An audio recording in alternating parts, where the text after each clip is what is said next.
আপনি বিয়ে করেননি কেন? দুটো কারণ। এক হচ্ছে আমার প্রায়োরিটি লিস্টে বিয়ে ছিল না কখনোই, আর দুই হচ্ছে এমন কাউকে পাইনি যে বিয়েটাকে আমার প্রায়োরিটি লিস্টে আনতে পারে। লোকে বলে একজনের সাথে আপনার প্রেম আছে, ব্যারিস্টার রুমিন ফারহানা। আপনি একজন ব্যারিস্টার, আপনি একজন এমপি বর্তমানে। আপনি দীর্ঘদিন আইন পেশায় কাজ করেছেন খসরু সাহেবের আন্ডারে, যিনি একজন আওয়ামী লীগের জনপ্রিয় এবং একদম প্রথম সারির নেতা। কাজ করার অভিজ্ঞতাটা কেমন ছিল? আমি মূলত তিনজনের সঙ্গে কাজ করেছি। প্রথমে ডক্টর জহিরের সঙ্গে কাজ করেছি, তারপরে কিংবদন্তি আইনজীবী ব্যারিস্টার রফিকুল হকের চেম্বারে দীর্ঘ সময় কাজ করেছি। 1 বছরের জন্য আমি খসরু স্যারের আন্ডারেও কাজ করেছি।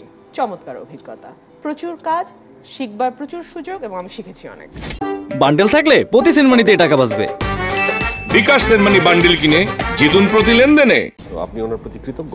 নিশ্চয়ই, উনি আমাকে শিখিয়েছেন, ওনার সঙ্গে কাজ করার সুযোগ পেয়েছি, অনেক কাজ করেছি আমি।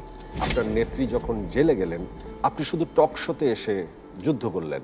এ নিয়ে আপনার দলের একজন রাজনৈতিক কর্মী নেত্রী মনি আপা ভিন্ন ধর্মী স্ট্যাটাসও দিয়েছিলেন আপনাকে নিয়ে। এই ব্যাপারে আপনার বক্তব্য কি?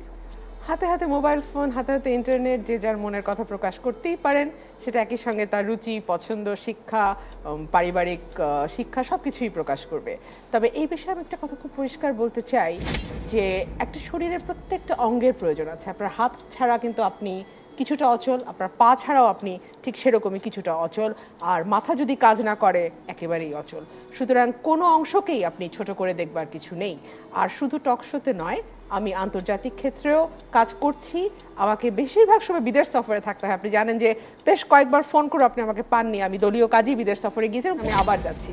সুতরাং আন্তর্জাতিক দিকটাও আমি দেখি, আমি লেখালেখি করি, আমি রেগুলার কলাম লিখি।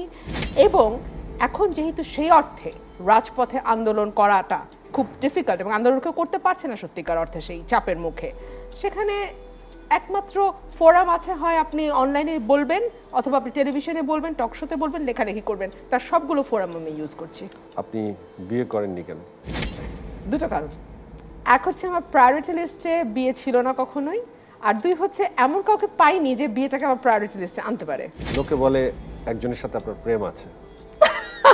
লোকে তাহলে বলুক কার সাথে আছে। সে পাকিস্তানি নাগরিক। আমি তাকে খুঁজছি সত্যি।